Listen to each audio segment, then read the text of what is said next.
In this tutorial, I'm going to start a new CryEngine level from scratch and import my height map and mega diffuse that I created in World Machine. After that, I'll add a few terrain layer materials so that we can use the layer painter tool to blend our mega diffuse texture with our tiling terrain materials. This approach allows for epic vista shots as well as high resolution close-ups. Let's go ahead and open up Sandbox and choose a new level and then give it a name. We also want to change our height map resolution so that it matches our World Machine PGM file. I'm going to leave mine at 2 meters per unit, which will make a larger playable area, but 1 would also work. I'll also leave this Generate Terrain Texture window at 4096, but if you plan on using a mega diffuse that's larger than 4096, you can change that here. Let's say OK, and then go into the top Terrain tab and choose Edit Terrain.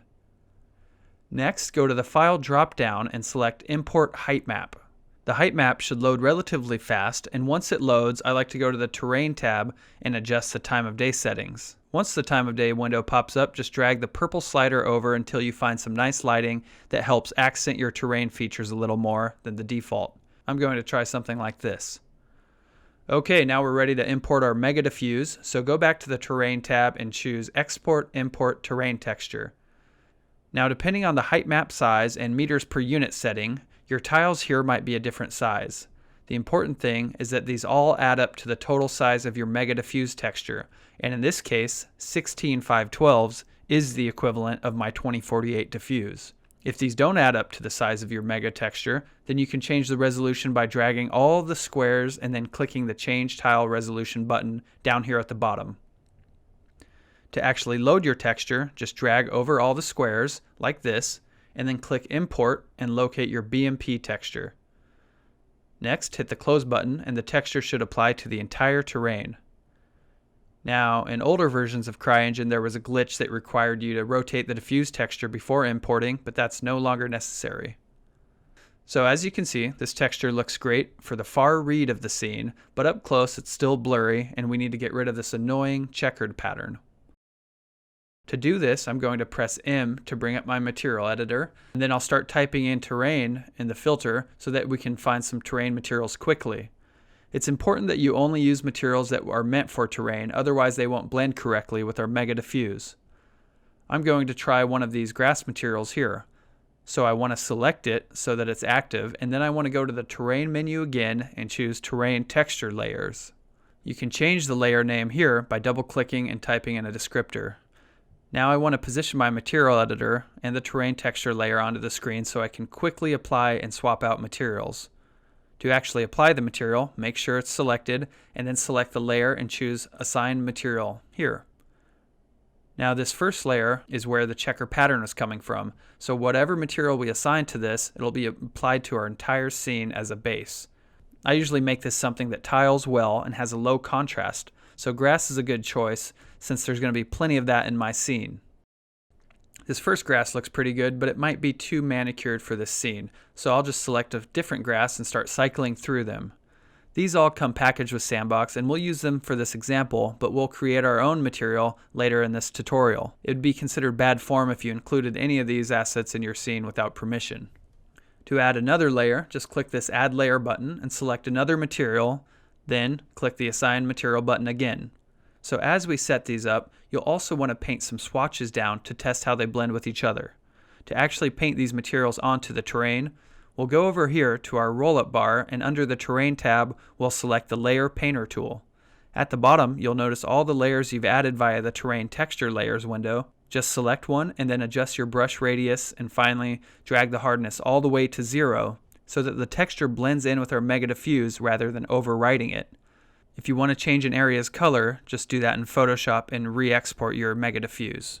Now I'm sure you've noticed that these terrain materials fade out relatively quickly, and we can increase their view distance range by going into the Environment tab here and increasing the Detail Layers View Distant ratio to something like 5. This becomes a little bit more expensive from a rendering standpoint, but I find it necessary if you want to have good mid-range details on your terrain. The downside is that some of the materials might be a bit too noisy, and their tiling might also be noticeable when they're rendered from such a far distance. The real trick is to find materials that complement each other. Usually I try and find a clean, low contrast version and then a variant that has more specific details and use that as an accent. For these rock cliffs of the terrain, you can try Rock 2 and Rock 7 from the Celeryland terrain directory. Rock 7 is an example of a lower contrast material that looks pretty good from far away, while Rock 2 is higher contrast and looks good up close and used as an accent. Here are some of the terrain materials that I'm going to go with, but I encourage you to try different ones so that when you create your own, you'll have a better understanding of what makes a successful terrain material. I'm just going to spend a few minutes and dress up this area. While using the Layer Painter tool, you might also notice a strange purplish color creeping into the terrain. This will go away once you re-import your Mega Diffuse texture, so just pretend it's not there while you polish an area. Then we just load our Mega Diffuse again and it's back to normal. Okay, so I'm going to test this little area by flying the camera far out, and then I'll slowly zoom in to make sure the terrain layer materials are blending smoothly with our Mega Diffuse. Alright, I think this works pretty well, so now let's go over how to create and import your own terrain material and textures. I'm going to open up this 1024 tiled grass texture I created for the Intro to Photoshop tutorial. If you've never created a tiling texture before, you should watch that tutorial now and then come back to this tutorial. The first thing I need to do is go to File, Save As, and select CryTiff. Then navigate to your CryEngine build directory and save it in your terrain directory if you have one. The path I use is Game SDK, Objects, Celeryland, Terrain, Grass. So I'd recommend setting up a similar folder structure. I'll name mine Grass 2 Diffuse and click Save. Next you'll see the CryTiff plugin window pop up, and the next step is very important. We need to open this preset list and choose Terrain Diffuse. You'll notice that it'll automatically desaturate and adjust your texture so it works well with CryEngine's terrain system. Don't worry though, your original texture will still remain intact. Next, just click OK, and then let's jump back to our CryEngine level. I'm going to bring up the material editor, and then I'll right click and select Add New Material. Then navigate to my Terrain Grass folder and name this Grass 5. Select your new material, and the most important thing we need to do here is change our shader type from Illum to terrain.layer so that it's compatible with the terrain texture layer system that we've been using. Alright, next we can click on the three little dots button on the right of the diffuse slot and load the tiled grass that we just saved. I'm going to load the DDS version of the file, but the TIFF works as well. Basically, the DDS is the compressed version of the texture that's created when you use the CryTiff plugin. Even if you point to the original TIFF, the engine still loads the DDS. Now with your new grass material selected, let's also bring up our terrain texture layer menu and select the first grass layer and click Assign Material.